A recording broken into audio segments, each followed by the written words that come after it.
এই যে দোহের মশাল আমরা আজকে জেলায় জেলায় ছড়িয়ে দিলাম, এটা জেলা থেকে ছড়িয়ে যাবে প্রতিটা থানা এলাকা, প্রতিটা ব্লক এলাকা, প্রয়োজনে প্রতিটা গ্রামগঞ্জে আমরা এই দোহের মশাল ছড়িয়ে দেব। যতদিন না সুবিচার আমরা ছিনিয়ে আনতে পেরেছি, আমরা ক্রমশ এই মশাল প্রতিটা পাড়ায় পাড়ায় পৌঁছে দেব। আরো বেশি মানুষকে সংগঠিত করে আমরা এই প্রতিবাদ আন্দোলনকে প্রতিরোধের স্তরে উন্নীত করব। আজকে 100 দিন সম্পূর্ণ হলো, এখন 100 দিন বিচারহীন আমরা হচ্ছে যে 100 দিনেও আমরা রাস্তা ছাড়িনি, রাজপথ ছাড়িনি, এবং আগামী দিনে এই রাজপথের আন্দোলনকে আমরা তীব্র থেকে তীব্রতর করব, সারা বাংলায় ছড়িয়ে দেব।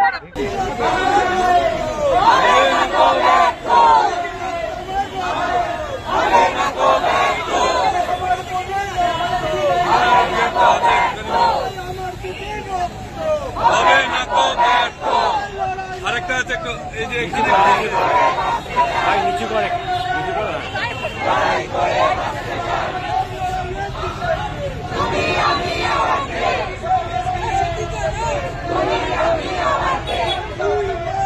বলেছিল 9 তারিখের পরে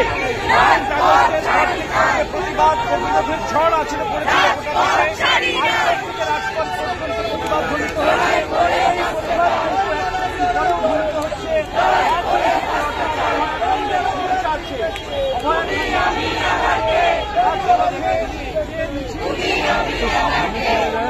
এমন সামনে চলে যাবে না।